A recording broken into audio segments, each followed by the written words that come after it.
So hello dear students, welcome to my channel Gateway for Engineers. Now in the today's class we are going to start new topic. This topic is analysis of strain. So अभी तक हम क्या पढ़ रहे थे? अभी तक हम पढ़ रहे थे transformation of stress. Now we will discuss about transformation of strains. हम strain की transformation के बारे में बात. Now before starting transformation of strains, थोड़ा सा हम समझते हैं stress system को and stress strain system को. Now suppose this is an element and this element is subjected to principal stress sigma 1 and sigma 2. So if you want to calculate strain along sigma 1 के along अगर आपको strain calculate करना और strain in the direction of sigma 1, so you can calculate epsilon 1 is equals to sigma 1 by E minus mu into sigma 2 by E. Similarly, if you want to calculate strain along sigma 2, epsilon 2 is equals to sigma 2 by E minus mu into sigma 1 by E. Now ये तो हमने क्या किया, ये हमने strain calculate किया. अगर आपको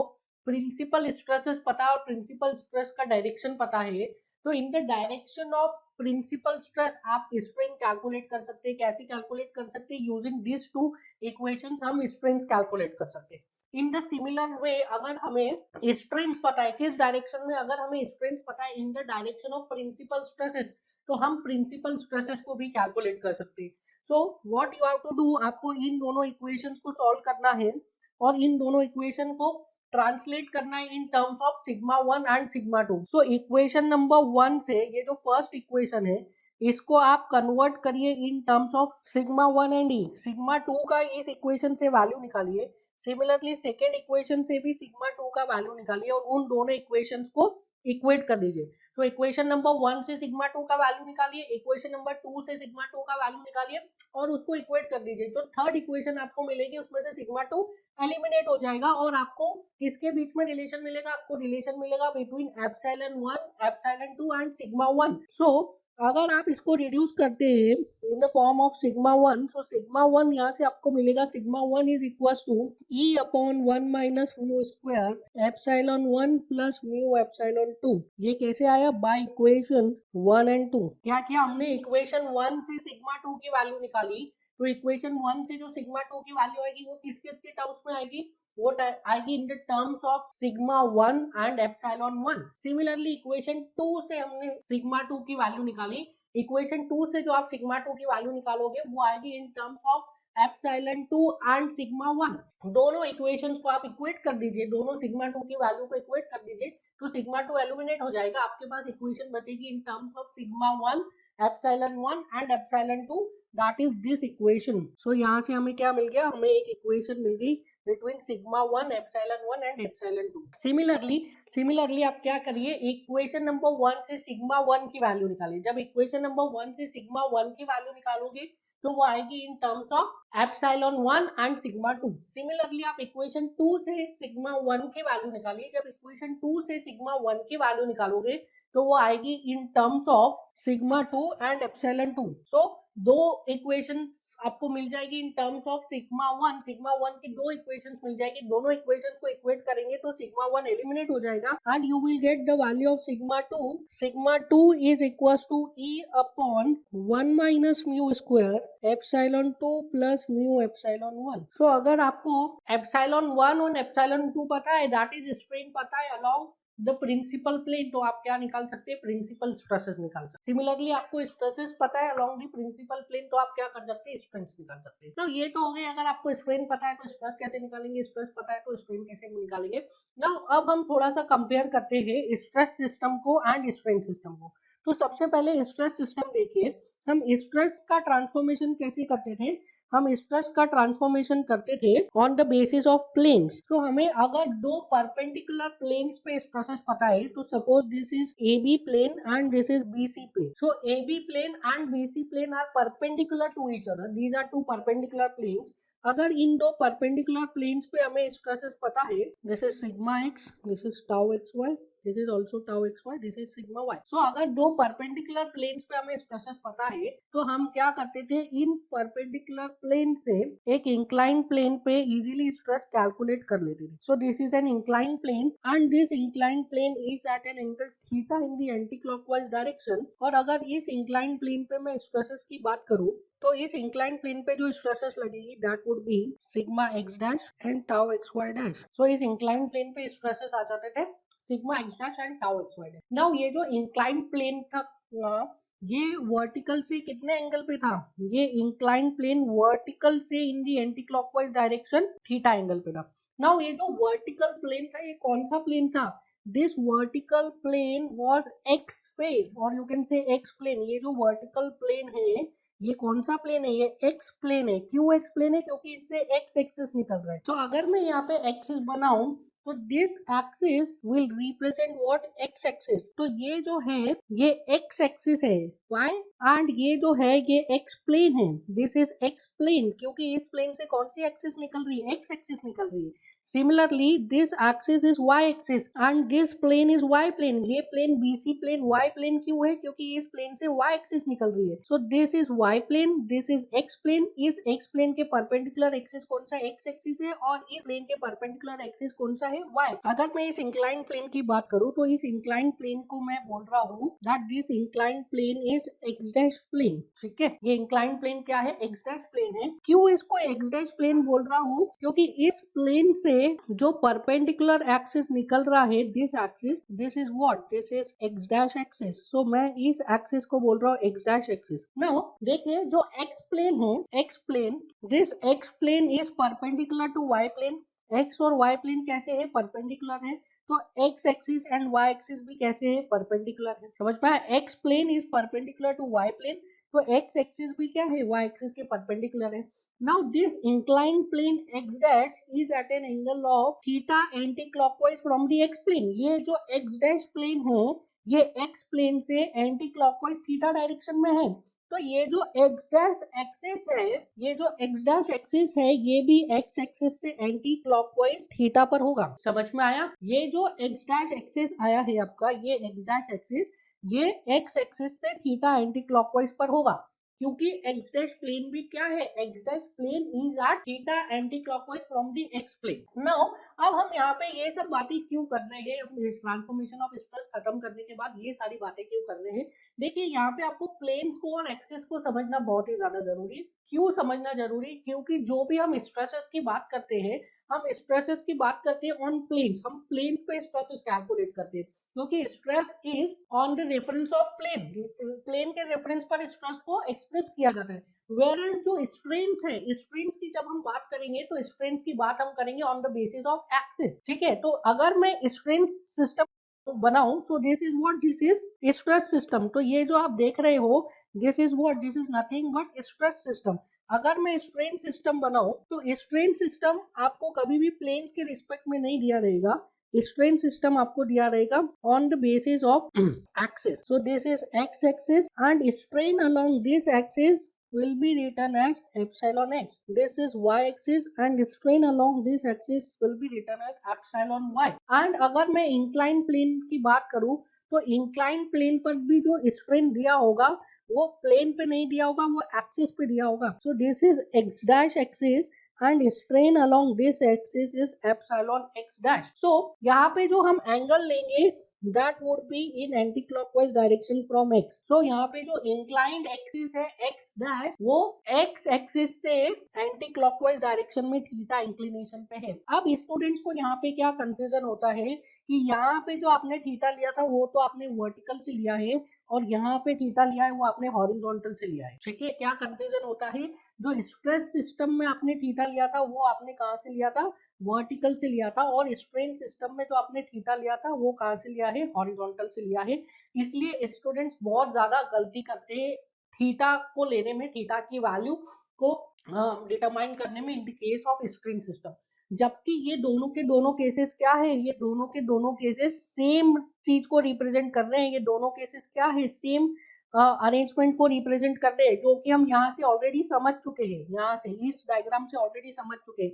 this is x face and x face से जो एक्सिस निकल रहा है दिस इज एक्स एक्सिस। तो सभी प्लेन्स के परपेंडिकुलर एक्सिस आप देखेंगे तो आपको ये वाला फिगर मिल जाएगा। ठीक है, अगर आप हर प्लेन का परपेंडिकुलर एक्सिस देखोगे तो आपको ये प्लेन मिल जाएगा। कहने का मतलब ये है, in the case of stress transformation हम ऐसा जरूरी नहीं है कि वर्टिकल से ले रहे थे, हम सिग्मा एक्स वाले प्लेन से थीटा ले रहे थे हमेशा, और हमने सिग्मा एक्स को कहाँ पे अज्यूम किया था, वर्टिकल प्लेन पे। यहाँ पे भी हम जो थीटा लेंगे वो कहाँ से लेंगे, एक्स एक्सिस से, और you can say epsilon x वाले एक्सिस से लेंगे। So in the case of stress transformation जो आप थीटा लेते हैं वो कहाँ से लेते हैं, सिग्मा एक्स एक्स प्लेन से, और इन the case of strain transformation जो आप थीटा लोगे वो कहाँ से लोगे, एप्सिलॉन एक्स एक्सिस। समझ में आया, जिस एक्सिस के अलोंग एप्सिलॉन एक्स आएगा उस एक्सिस से हम थीटा लेंगे इन the case of strain transformation, और जिस प्लेन के अलोंग सिग्मा एक्स आ रहा था उस प्लेन से हम क्या लेंगे, उस प्लेन से हम थीटा लेंगे इन द केस ऑफ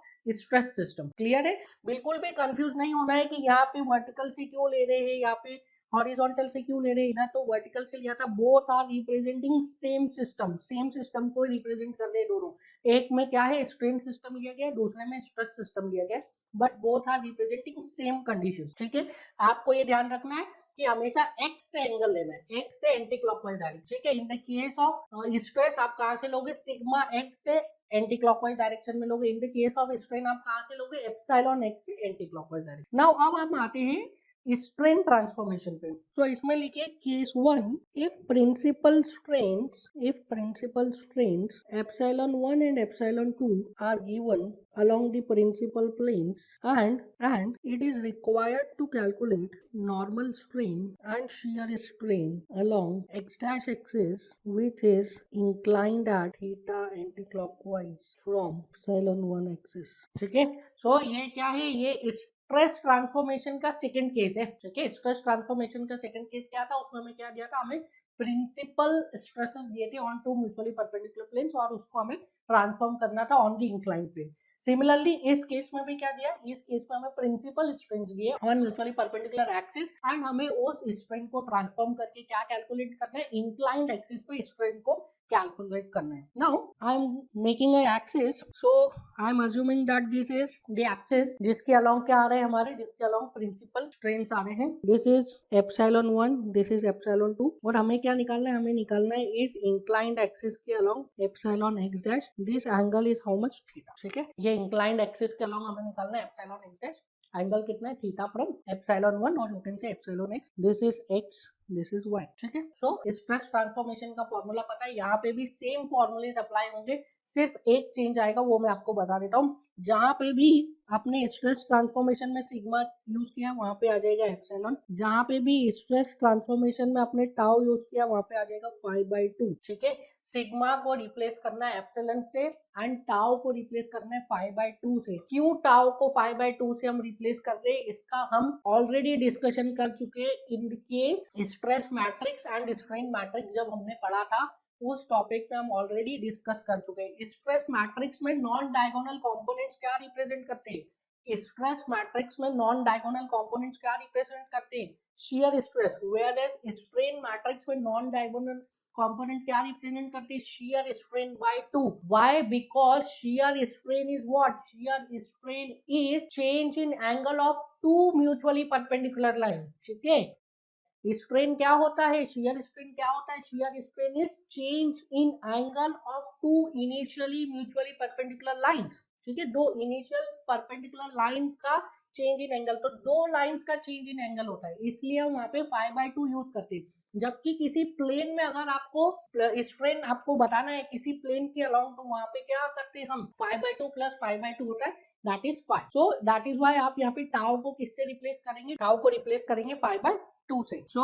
बाकी सारे फॉर्मूले सेम है, एक बार हम फॉर्मूला देख लेते हैं। क्या था हमारा formula, sigma x dash equals to sigma x plus sigma y by 2 plus sigma x minus sigma y by 2 cos 2 theta plus tau x y sine 2 theta. ठीक है, तो सिग्मा को किससे रिप्लेस करना है, आपको सिग्मा को रिप्लेस करना है एप्सिलॉन से, एंड टाउ को किससे रिप्लेस करना है, 5/2 से। तो यहाँ पे आप सिग्मा को रिप्लेस करिए एप्सिलॉन से, एंड पाई को रिप्लेस करिए, टाउ को रिप्लेस करिए 5/2 से। So you will get epsilon x dash is equal to sigma x क्या है सिग्मा 1 तो उसकी जगह आ जाएगा क्या एप्सिलॉन 1, सिग्मा वाई क्या है सिग्मा 2 उसकी जगह आ जाएगा epsilon 2. So epsilon x dash is equal to epsilon 1 plus epsilon 2 by 2 plus again sigma x is epsilon 1, sigma y is sigma 2 उसकी जगह आ जाएगा epsilon 2. So epsilon 1 minus epsilon 2 by 2 cos 2 theta and tau x y की जगह पे क्या आ जाएगा phi x y, but phi x y by 2 क्या है यहाँ पे 0 है because 1 and 2 plane are what 1 and 2 plane is principal plane and हमें पता है प्रिंसिपल प्लेन पे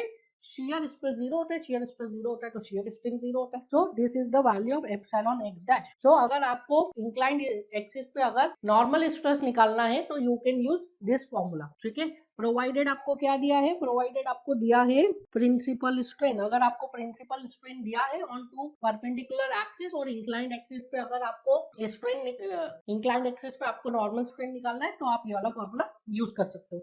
सिमिलरली टाउ एक्स वाई का क्या फॉर्मूला था, टाउ एक्स वाई का फॉर्मूला था that tau x y dash is minus of sigma x minus sigma y by 2 sine 2 theta plus tau x y cos 2 theta. Now tau x y को replace करिए phi x y by 2 से तो यहाँ पे आ जाएगा phi x y by 2 dash is equal to sigma x क्या है इट इज सिग्मा 1. सो यहाँ पे आ जाएगा एप्सिलॉन 1 माइनस एप्सिलॉन 2 बाई 2 पे minus sine 2 theta. Tau x y की जगह पे आएगा phi x y by 2 which is what 0. So ये हमारा फॉर्मूला हो गया to calculate shear strain on the inclined plane. Now इसको मैं हटा देता हूँ, इसको भी हटा देता हूँ, ये जस्ट आपको समझाने के लिए था, इन दोनों को साथ में ले आते हैं. ठीक है, so this is the formula of normal strain as well as shear strain on the inclined plane.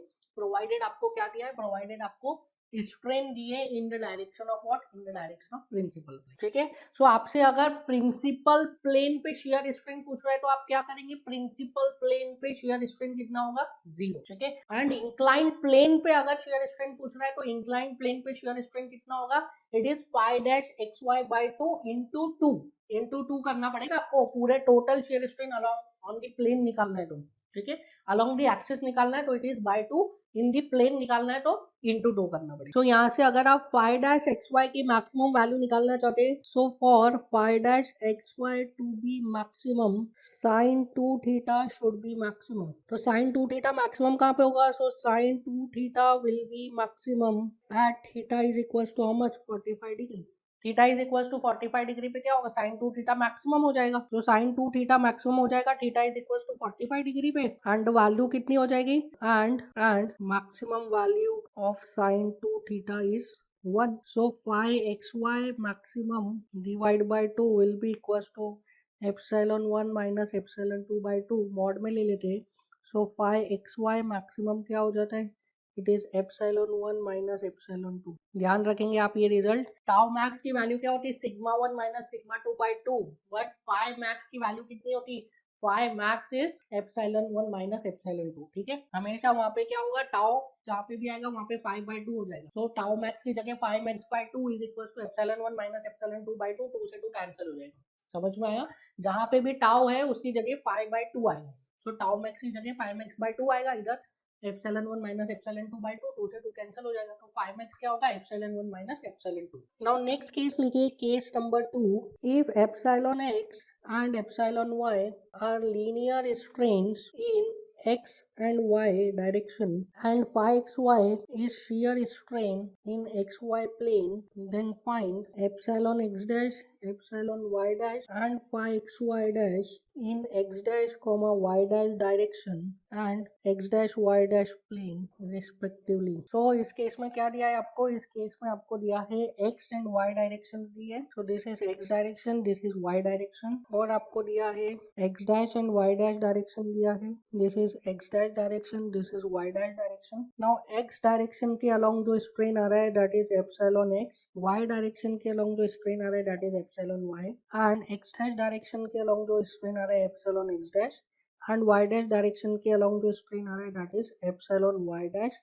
Epsilon x dash and epsilon y dash are question mark.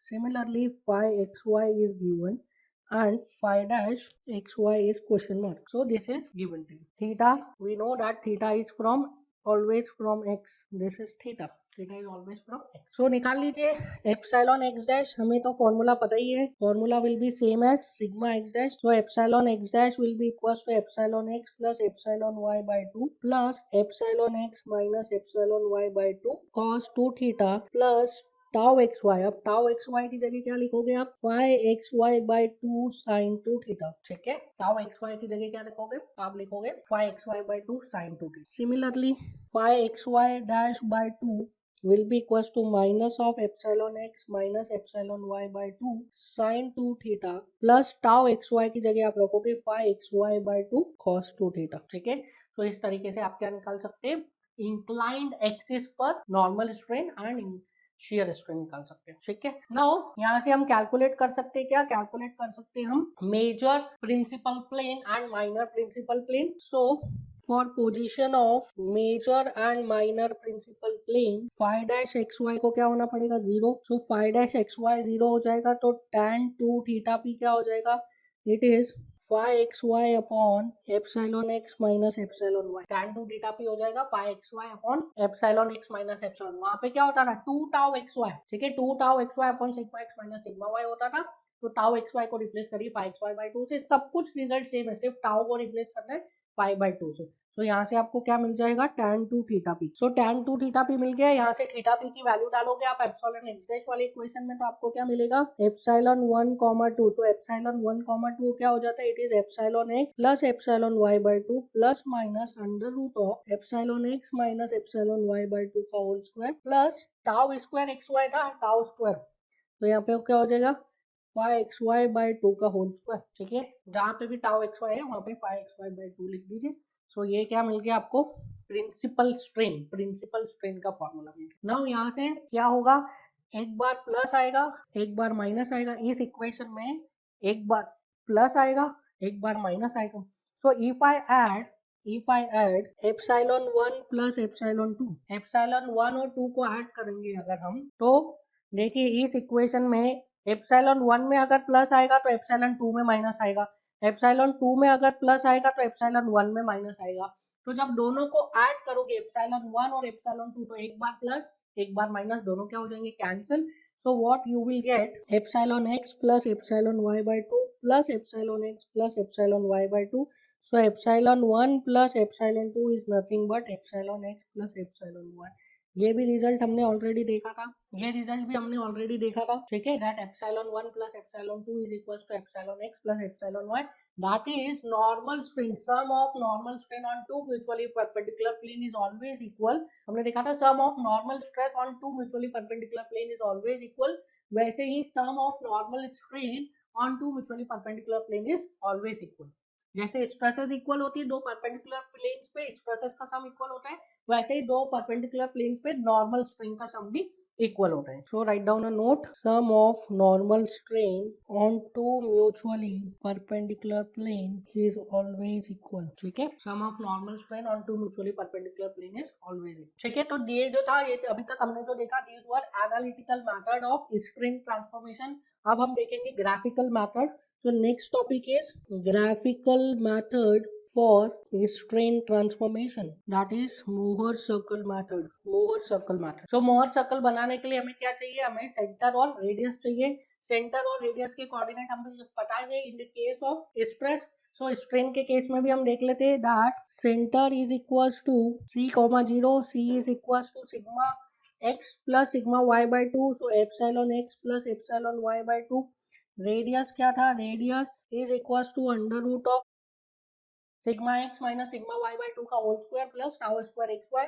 तो यहाँ पे आ जाएगा epsilon x minus epsilon y by 2 का whole square plus phi x y by 2 का whole square. Tau को replace कर दीजिए फाई बाय 2 से। तो यहाँ पे सेंटर एंड रेडियस आ गया। we can easily draw what, we can easily draw Mohr circle। now अब देखिए कि Mohr circle for stress and Mohr circle for strain में क्या डिफरेंस रहता है। Mohr circle for stress हमने कौन कौन से एक्सिस के बीच में बनाया था, हमने बनाया था टाउ एंड सिग्मा एक्सिस के बीच में। सो वर्टिकल एक्सिस क्या रिप्रेजेंट कर रही थी, वर्टिकल एक्सिस रिप्रेजेंट कर रही थी tau axis, and horizontal axis क्या रिप्रेजेंट कर रही थी, हॉरिजॉन्टल एक्सिस रिप्रेजेंट कर रही थी sigma axis. But in the case of Mohr circle for strain, जो वर्टिकल एक्सिस है that is 5/2, this is five by to axis and this is sigma axis, ठीक है। जो वर्टिकल एक्सिस है वो क्या रिप्रेजेंट करती है, फाइव बाई टू। एक्सिस तो फाइव ही है बट उसमें सारी वैल्यूज बाई टू पर रहती है। So it is between five by two and sigma. So ये सेंटर और रेडियस के अगर कोऑर्डिनेट लेकर आप एक सर्कल बनाएंगे, so you will get a Mohr circle like this. Now इस मोहर सर्कल में जो सेंटर के कोऑर्डिनेट्स हैं, suppose this is representing coordinates of centre, और सेंटर का जो कोऑर्डिनेट है वो कितना होगा, सेंटर का coordinate will be epsilon x plus epsilon y by 2, ठीक है। अगर मैं इस सेंटर को c से डिनोट करूं तो it will be epsilon x plus epsilon y by 2 and radius कितना हो जाएगा, रेडियस विल बी r की वैल्यू क्या है ये अभी हमने कैलकुलेट। नाउ अब अगर यहाँ पे हम major principal strain and minor principal strain निकाले तो this is major principal strain, this is minor principal strain, that is point A is representing major principal strain and point B is representing minor principal strain। अगर मुझे point A पर strain निकालना है that is epsilon 1 it is equals to C plus R, point B पे strain निकालना है that is epsilon 2 which is C minus R। ये A पे है ये B पर है, ठीक है। सिमिलरली अगर मैं मैक्सिमम शियर स्ट्रेन निकालना चाहता हूँ, मैक्सिमम शियर स्ट्रेन, सो मुझे कहाँ पे मिलेगा मैक्सिमम शियर स्ट्रेन, इस पॉइंट पे। बट यहाँ पे फाइव मैक्स मिलेगा क्या, नहीं, यहाँ पे मुझे मिलेगा phi max by two. So I will write phi max by two is equal to R in this case. वहां पे क्या था, वहां पे था tau max is equal to R, but here in this case क्या है, phi max by two is R। So here you will get 5max is equals to 2R. So 5max कितना हो जाएगा, 2R. That is the diameter of Mohr circle for strain will represent what, maximum shear strain. Whereas in the case of stress, the radius of Mohr circle is representing what, maximum shear stress. But यहाँ पे diameter represent करेगा maximum shear strain को, ये आप ध्यान रखेंगे। So this are को क्या मैं लिख सकता हूँ, epsilon 1 minus epsilon 2 by 2। So 5max क्या हो जाएगा, 5max is equals to 2r which is equals to nothing but epsilon 1 minus epsilon 2। This result is very very important, ठीक है। यहाँ पे क्या होता है, in the case of shear Mohr circle का डायमीटर रिप्रेजेंट करता है मैक्सिमम शियर स्ट्रेन को। सो यहाँ से एक बार क्विकली पॉइंट्स टू रिमेंबर लिख लीजिए। पॉइंट्स टू रिमेंबर, जैसे तो कुछ भी याद रखने की जरूरत नहीं, आपको एक ही चीज याद रखना है कि जो भी आपने स्ट्रेसेस के लिए रिजल्ट्स निकाले उसमें आपको सिग्मा को रिप्लेस करना है एप्सिलॉन से और टाउ को रिप्लेस करना है 5/2 से। फिर भी आपको एक बार मैं लिखवा देता हूँ। The first point is epsilon x dash is equal to epsilon x plus epsilon y by 2 plus epsilon x minus epsilon y by 2 cos 2 theta plus phi xy by 2 sin 2 theta. Second is phi xy dash by 2 is equal to minus of epsilon x minus epsilon y by 2 sin 2 theta plus phi xy by 2 cos 2 theta. Third is tan 2 theta p is equal to phi xy upon epsilon x minus epsilon y. Fourth is epsilon 1 is equals to c plus r, epsilon 2 is equals to c minus r, c is equals to epsilon x plus epsilon y by 2 which is equals to epsilon 1 plus epsilon 2 by 2, r is equals to under root of epsilon x minus epsilon y by 2 का whole square plus phi xy by 2 का whole square। ठीक है, तो centre के coordinate आ गए, radius आ गया। Next is phi max is equals to 2r which is equals to epsilon 1 minus epsilon 2। ठीक है, phi max क्या हो जाता है यहाँ पे, 2r हो जाता है। So these 7 results, एक और देख लीजिए। 8th result is epsilon x plus epsilon y is equals to epsilon 1 plus epsilon 2। So these are the 8 results जो हमने सेम रिजल्ट्स याद रखे थे इन the case of stress transformation. Same 8 results है, बस आपको ये ध्यान रखना है कि सिग्मा को रिप्लेस करना है एप्सिलॉन से एंड टाउ को रिप्रेजेंट करना है 5/2 से। टाउ को किससे रिप्लेस करोगे, 5/2 से, ठीक है। और जो मोहर सर्कल बनता है in the case of strain वो बनता है किसमें, 5/2 एंड सिग्मा के बीच में, 5/2 एंड एप्सिलॉन के बीच। This is epsilon, sorry this is epsilon. So this is it for today's class, will meet in the next class. Thank you.